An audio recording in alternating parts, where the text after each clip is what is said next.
Hi, everybody. This is the Traver Road Traffic Calming Meeting number 2. On behalf of the City of Ann Arbor, I would like to thank all of you for joining us in this opportunity to engage with the community members. These traffic calming projects rely on resident feedback, and we appreciate and encourage participation. If you didn't get a chance to complete the demographic poll, which I didn't put up, we'll launch it at the end here. Let's see if I can go to the next slide. Did the next slide pop up? Maybe, maybe not. No. No? No. Okay. Let me try now. Yes. Now it's working. Super. Let's see here. Oh yeah, flip-flop screens.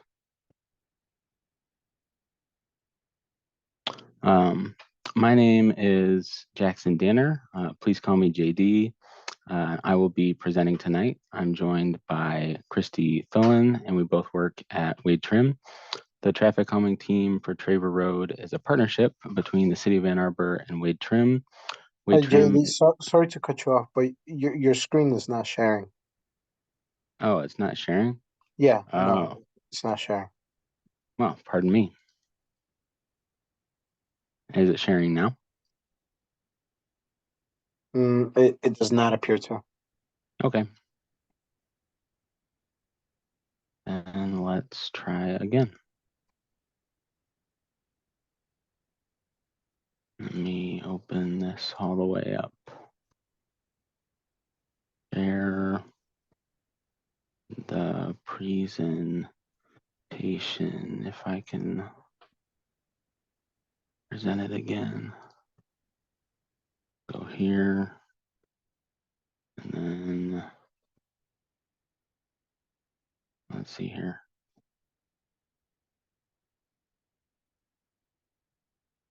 Sorry, everyone.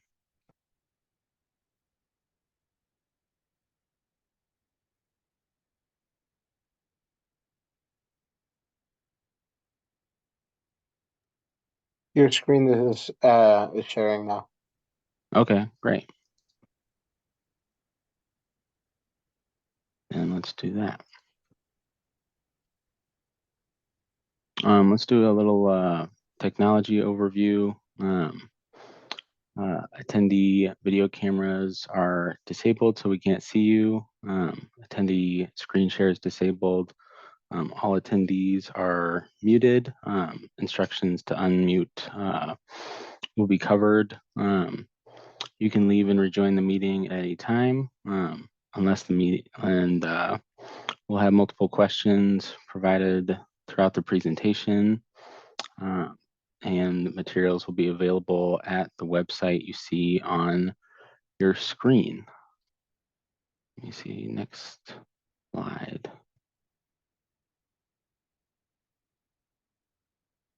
And there's the project team. Myself, Jackson, Christy Thullen, Lori Pollock is also on our team, as well as Chris Wall. And I can't see my notes.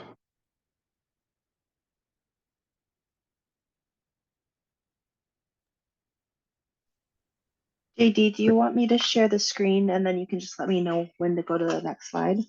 Yeah, let's do that. Okay.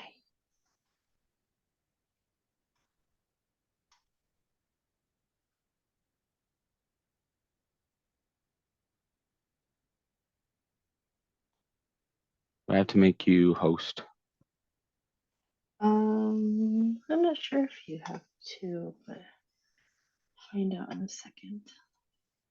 Here, I'll make you a host.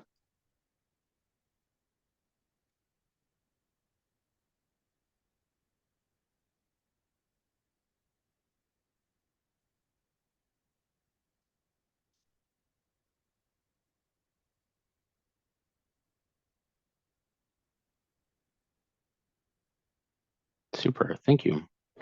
You're welcome. All right, screen 2, sweet. And then go ahead and go to the Ann Arbor staff slide.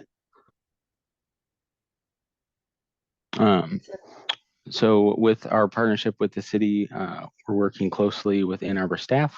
There are many other city staff members and departments we've been coordinating with throughout these projects, but specifically for this project, we're working with Andrea, Chris, and Luke.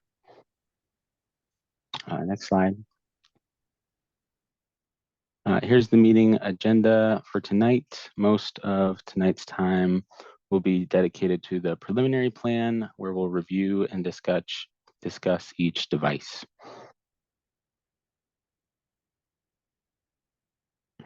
If you're joining from a computer or using the Zoom app, there are two ways of asking questions and providing feedback. You can press the raise hand button at the bottom of your screen. This will notify the host. You can also lower your hand with the same button. When recognized to speak, the host will allow you to unmute. If you would rather type a question or comment out, you can press the Q&A button. A chat box will appear where you can type in the text box and press send to submit your message. If you would like to send your feedback anonymously, please make sure to check the anonymous box. I don't think we have anybody calling in, so I won't do the calling in instructions. So next slide. There will be multiple points throughout the presentation where community feedback will be requested through Zoom's polling feature. If you're on a computer or using the Zoom app and a poll is launched, it will automatically pop up. After you answer the polling question, press submit. When the poll closes, results will automatically pop up. Press close to stop viewing results. And no dial-in instructions needed. So let's go next.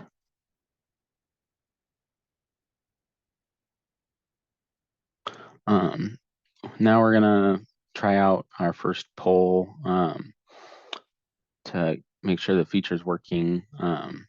First poll question should be, do you live in the project area, which is Traver Road between Barton Drive and John A. Woods Drive?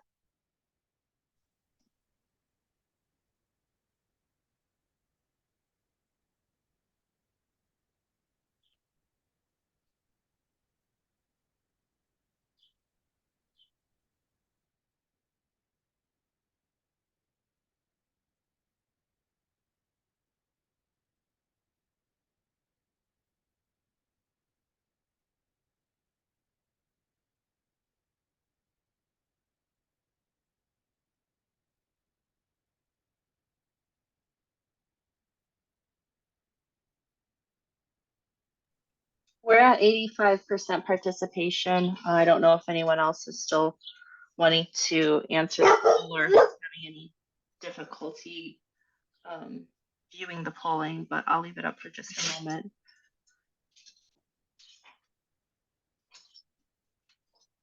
And then just adding is okay if you are not in the project, if you're not living in the project area. This is a public meeting, so don't feel like you can't participate if you don't live within the defined area. But still at 85%, I'll just go ahead and end the poll. If anyone's having issues accessing the polling, please use the Q&A or let us know, but you should be able to see the results here now as well.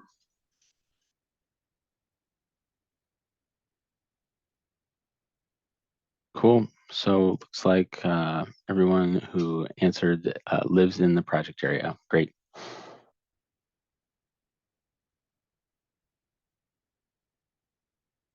All right, so moving to the next slide, some Zoom meeting norms for this meeting tonight. During the presentation, and especially during any feedback from your fellow community members, please keep these Zoom norms in mind.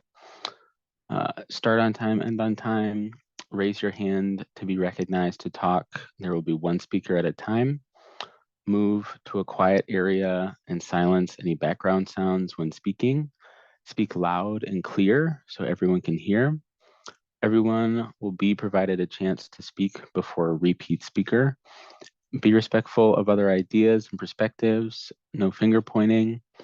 Try to differentiate between I know or facts and I think or opinions. Inappropriate written and or verbal comment or language, including personal attacks and accusations, will result in the attendee being removed from the meeting. Please use the Q&A function freely. We will be monitoring that throughout the meeting. To keep with our meeting schedule, we may wait for dedicated breaks in the presentation to answer questions live or recognize speakers. If there are any questions or comments at this point, please use the Q&A function or raise your hand.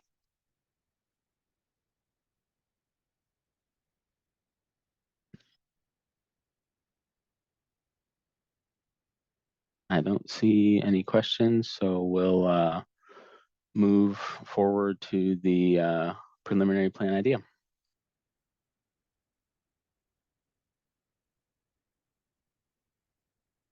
Next slide. Susan's got her hand raised. Go ahead and unmute Susan. Oh. Yes, Susan? Yes, can you hear me okay? Yeah.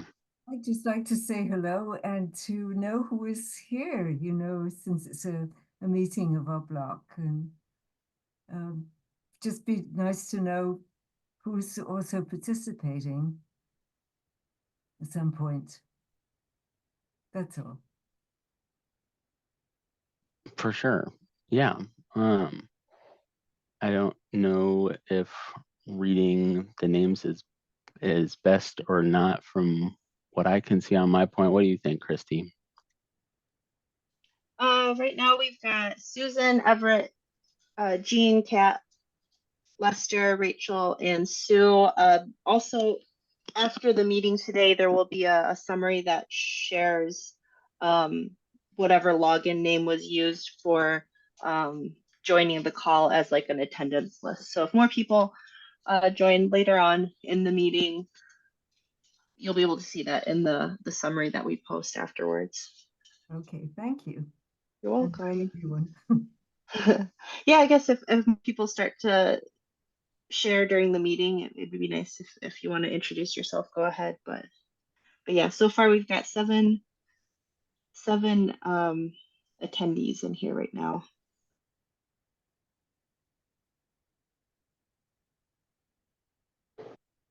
Great.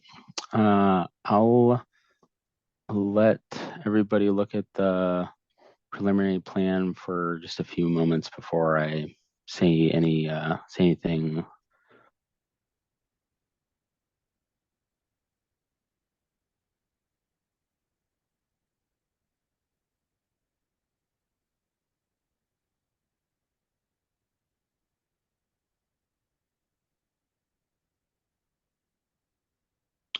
Okay, this is the preliminary plan, same one that was mailed to project area addresses and was also marked in the street for the self-guided tour.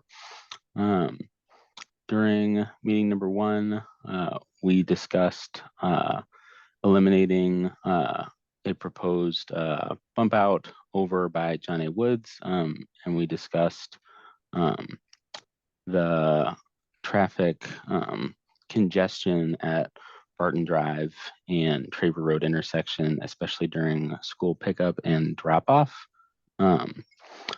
Since then, there's been a field meeting that was held on Friday, May 10th with Ann Arbor engineering staff, Ann Arbor Public School staff, Wade Trim, and several residents were all there.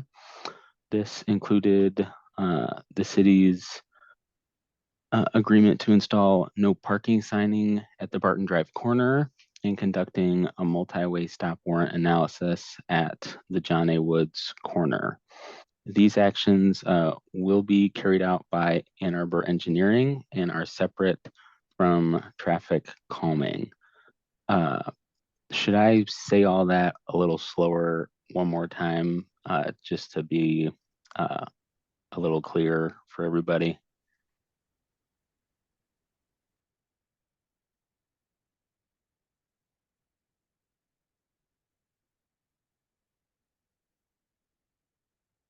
Here, I'll say that just a little slower, and maybe ask Christy to just say it maybe in her words. But the preliminary plan right now is to have 2 speed hump devices installed per this traffic calming program.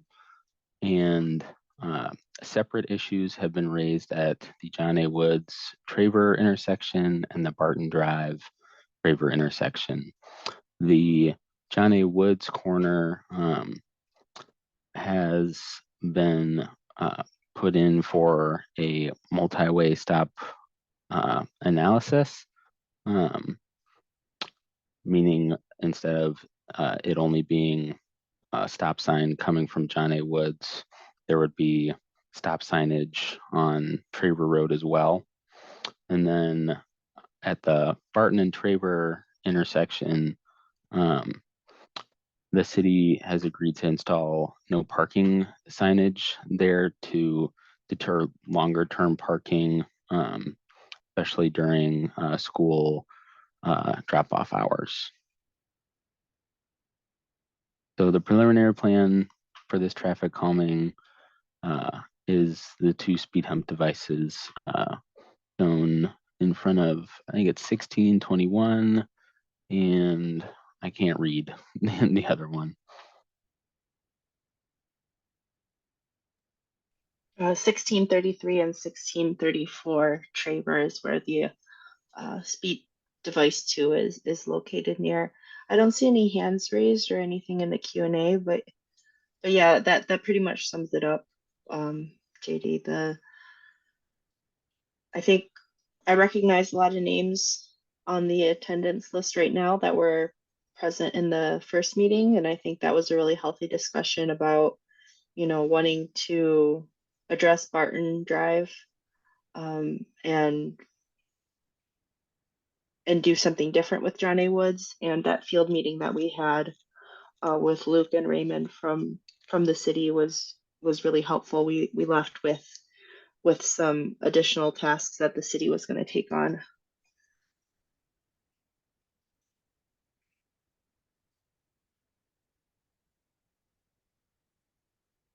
There's a comment in the Q&A that just says thank you for hearing all of the concerns. Yeah, having the feedback really makes these projects more successful and helps residents to feel more confident about the changes that they might see. I'm not seeing any other activity in the Q&A and any other hands raised. Do you want me to move on to the next slide, JD? Yes, please. Okay. So overview of speed humps. A typical speed hump diagram is on the left. An example from Wells Street is shown on the right. Speed humps are typically 12 feet long, 3 inches high, have a parabolic shape, and extend the full width of the street except for the gutter. Studies have found benefits of speed hump treatments may include speed reduction, 20 to 25% on average, traffic volume reduction, 18% average, and crash reduction with 13% less than average. Some other notes about speed humps in general is the height is designed for ease of bike usage and bicycle safety. If previously permitted, vehicles can still park on speed humps, and trash cans can be placed on speed humps if necessary. That's a little overview of speed humps, what they are, and what we're planning to install. Let me see. Susan's got her hand raised. Go ahead, Susan.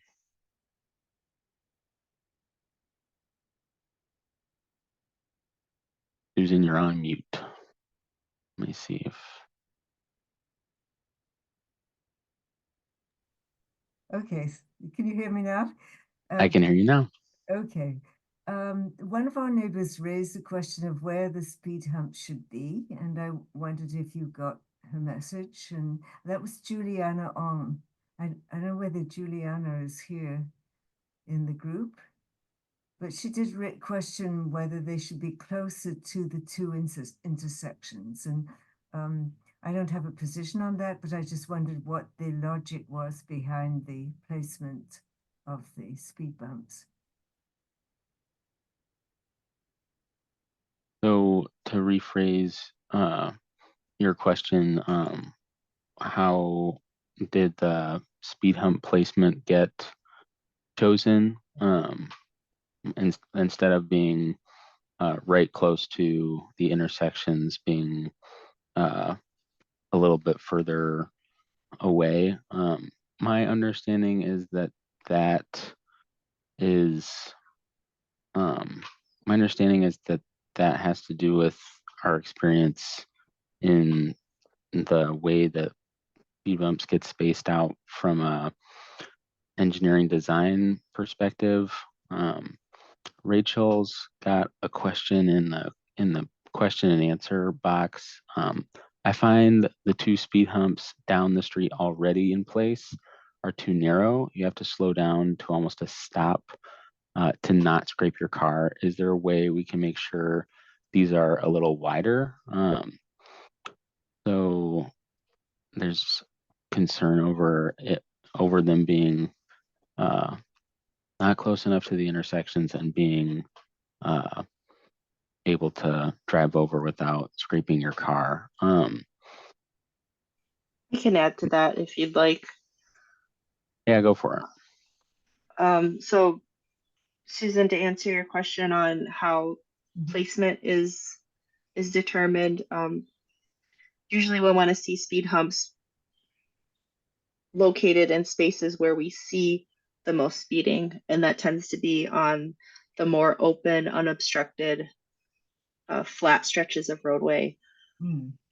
Usually when people are either coming through an intersection or turning off of a side street, they're just naturally going a little slower, and then after they finish crossing the intersection or finishing the turn, that's when people tend to pick up speed. Same with hills. You go up a hill, you hit the crest, and once you start to get downhill or on like a flat stretch, that's when you see the most speeding. So that's why we place speed humps kind of in those areas rather than right at the intersection or super close to the intersection. We also want to make sure that we're spacing them out. We have guidance that gives us ranges on how far apart the speed humps should be spaced apart. They're most effective when we have more than one speed hump. So they're, or more than one traffic calming device. So this is why two works out well for the size of this street. With the amount of space we have, as we also have to keep in mind that we're avoiding any existing utilities like the storm or the sewer manholes that are there. The fire department requires that we maintain a certain amount of clearance from fire hydrants, so that's another thing that we have to kind of work around. And then also driveways. We don't want to put one of these like right in front of someone's driveway because then that just puts more wear and tear, not only on the device but potentially on someone's vehicle. So we keep that in mind as well. And maybe to add more to Rachel's comment about speed humps being too narrow, it sounds like you're saying it's not the height itself of the speed hump, but the taper going into that maximum height is pretty drastic on the ones that you've experienced. So I don't know when those speed humps might have been installed, the ones that you're referring to, but I know the city standard right now, the amount of space that you see marked in your street, it's about 14 feet. That's about how much concrete or space the speed hump plans to take up. So in the center will be about 7 feet in, it'll be a maximum of 3 inches, and then from there it'll taper. So it has that parabolic shape and less of a sharp hill.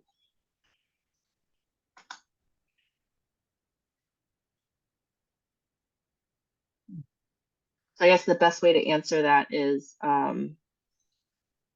without knowing when those other speed humps that you're referring to were installed. I know the city's standard has changed over the years to make sure it's not as disruptive.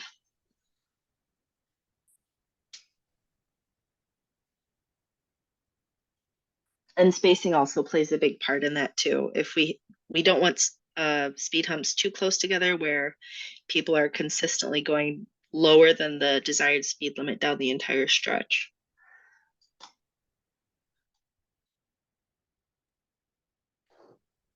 Lester, it looks like you've got your hand raised.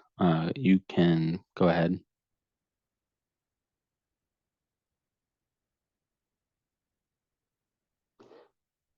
Let's see if I can.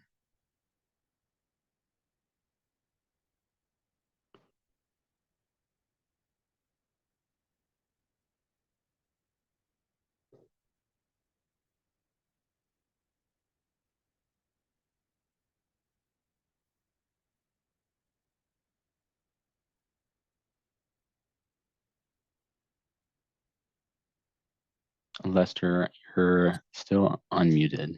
Okay, now can you hear me? Now I can hear you. Hey. Okay, so yeah, Juliana, I think she was trying to make sure that the speed of cars heading towards the Johnny Woods intersection would be sufficiently slow, and therefore wanted the speed hump closer to Johnny Woods.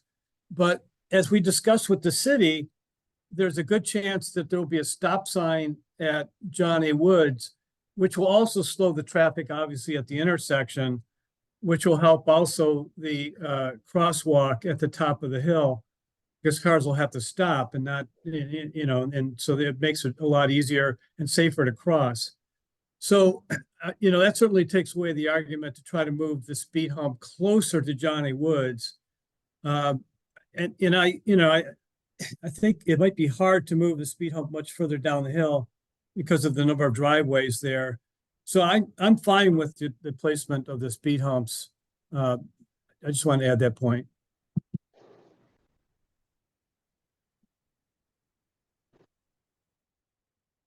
Thank you. From Everett, did you say making the John A. Woods Traver intersection a three-way stop is being considered? Very creative. Yeah, it is being considered by Ann Arbor Engineering. And I wasn't at the meeting, so I'm lacking context of what was shared from the city. Maybe Christy, you know better than I do. Yes, the city has conducted the analysis needed at that Traver Johnny Woods intersection. They are in the process of finalizing the traffic control order to make it a three-way stop. So I can't give you a timeline, but it will be a three-way stop there.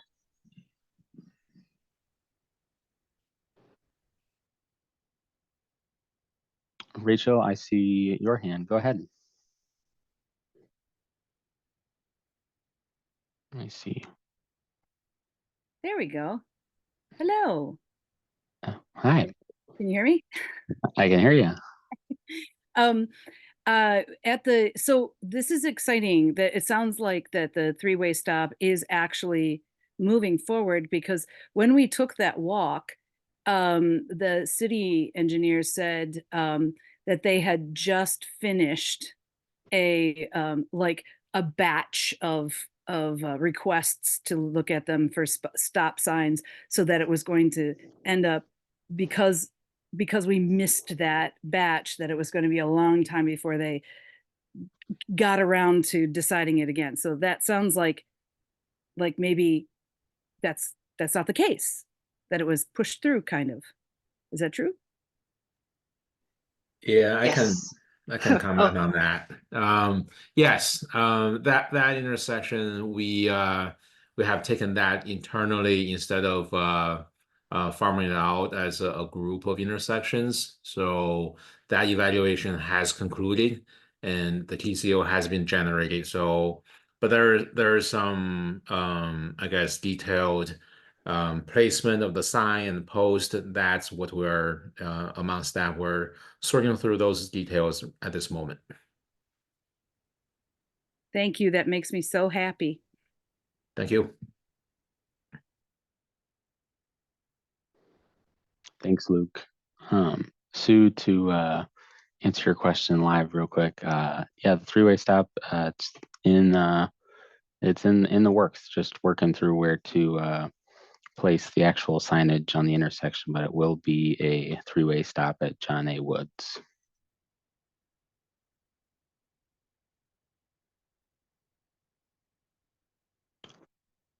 All right, great. I think we've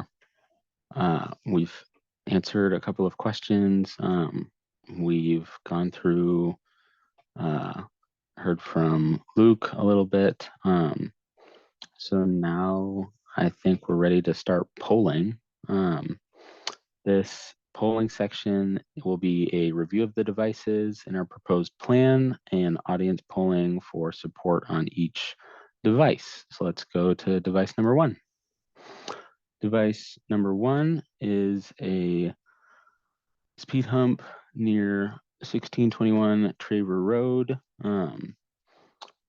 Some things to keep in mind are that street parking is still permissible, and they're designed to be safe for vehicles and bicyclists to travel over. We've already put up the poll for device number one, so go ahead and answer. We've got 6 of 8 so far. We'll give you a few more moments.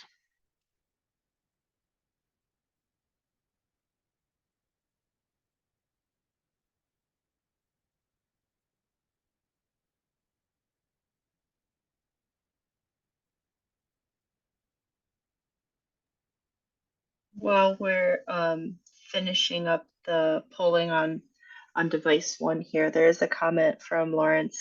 When the stop signs are added at John A. Woods, the crosswalk will need to be moved closer to the intersection. This work will take some time to complete, I imagine. If it does need to be moved closer to the intersection, that would, yes, that would need some additional engineering to make sure that it's compliant with all of the site distances and ADA. That would be separate from traffic calming though. Yep. So yes, if it's our desire to be, work can be done at the same time, yes, that would be the goal to relocate the crosswalk to the intersection. So the reason of that crosswalk being at the location where it's at, that's where the previous sidewalk ended before the two residential houses on the southeast side was built. So at that time, when the crosswalk was built, that's the end of the sidewalk, which is no longer the case right now. As to relocating that, yes, we are entering that into some coordination with a capital project manager with the city engineering department. That's going to obviously happen at a different time than the installation for the stop signs.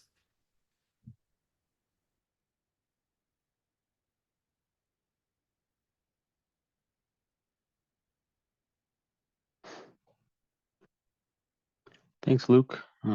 Hopefully that answered pretty well. I see some thumbs up reactions in the webinar here. I think we've been sharing that device number one has 100% support. So we'll move on to device two. Device two is a speed hump near 1633 Traver Road. Please go ahead and vote on that one.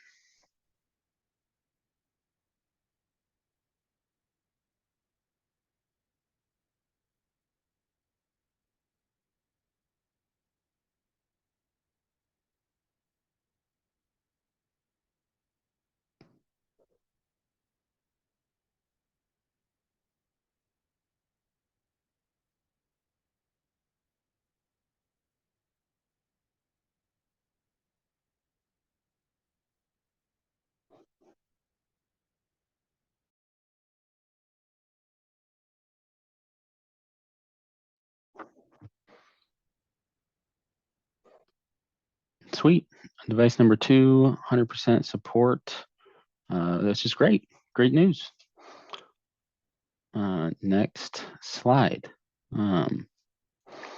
So here's some next steps. Following today's meeting, we will post the presentation and recording to the project website by next week. We'll also post a summary of today's polling and use the feedback to finalize the design plan. Once the final plan is ready, we will post it to the project website. We'll also mail the final questionnaire to project area addresses by June 26th. You'll have the option to complete the poll by mail or online, but the deadline to electronically complete or postmark is July 29th. The requirement, and this is the important part, the requirement to move forward is that of those who participate in the polling, for those who submit a response, there needs to be more than 50% approval of the final plan. If that requirement is met, our team will then request support from the Transportation Committee and submit the plan for City Council approval. So once again, it's of those who answer the poll, over 50% of those responses received. So once again, mailed out by June 26th, due by July 29th, and then some more dates and months for anticipated approvals that are on the way. These are the next steps. And so we want to say thank you. If there's any additional comments or questions after today, please call or send an email. If you'd like email notifications about upcoming mailing packages, you can type your email in the Q&A or send an email to be added to the email list. We got the demographic poll up that Ann Arbor puts on all of their public engagement meetings. Please take note of Waitrim's name and logo. We send the mailing packages directly out of our Waitrim office so that any returned mail comes back. I understand the city's logo has greater recognition, and we just haven't gotten City of Ann Arbor Waitrim envelopes made up just yet. So please look out for our company logo when you're checking your mail. They'll have a big sticker. It'll say traffic calming information. So please don't throw out the letters. And hope you participate in this process. So that's that for contact information. If you have any additional questions or comments, the meeting will remain open for another couple of minutes. Otherwise, you may leave at any time. Thanks for your time and your participation this evening. We appreciate your care and interest in this project and hope you enjoy the rest of your night.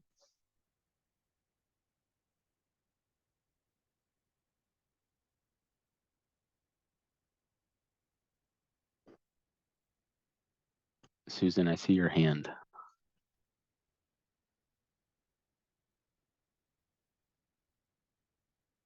Susan, do you have a question? I can't hear you, Susan. Here we go again. I'm sorry. Yeah, I just wanted to say hello to everyone, and I'm really delighted to be back on the block for a bit. I work both in Ann Arbor and outside it, so I'm having trouble with your demographic survey because I can't say yes and no. Yeah, I had a couple of comments. One is that I'm really glad this is going ahead. The concerns about the dangers, especially of the parents early in the morning when they're semi-awake, delivering their kids to the school has been a big concern for our block for many years. So I'm very glad that the city is doing something about it. And I think these are good steps in the right direction. They're not the only steps, but they're important. And I also want to say something out of my own discipline, which is the history of science. Really, the knowledge that our block contributed was local knowledge. You know, you can measure traffic density, but what we were responding to was also the behavior of that traffic. You know, frazzled parents dropping off their kids with their minds on other stuff and not looking where the kids were going or how fast they were driving and things like that. So, and this has become, in many academic fields, this local knowledge that is not codified in terms of, you know, formal reports. It's becoming increasingly recognized, and I think this is a good example of how neighborhoods can participate and enrich the decision-making process. So just wanted to say that, and hello to everyone. And I'm really glad to be back in Ann Arbor for a bit. Thank you. Thank you. Appreciate the word, Susan.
I'll just add really quickly before I know there isn't everyone. I know a couple people have left, but I'll just add really quickly. The positive feedback on this project and is really feels really good and is really great to hear. I would encourage you to either share that with your city council representative or just if you can shoot an email about it, and I can forward it back to the city because um, feedback like this is really important. Just because, like Susan had said, uh, this this local knowledge is going to look different with every, even though these are all projects in Ann Arbor, it's going to look different for every block and every neighborhood, and it's really what contributes to making the project successful. And it's really hitting on what the city's goal was of engaging, doing that public engagement to make sure that what the needs of the neighborhood are met, through what the city can provide. So I'll just throw that out there. If you have a couple extra minutes to spare, if you can, either let your city council member know or shoot me an email at the contact on the screen and I can forward it to the city. But yeah, it's really great to hear the positive feedback from everyone.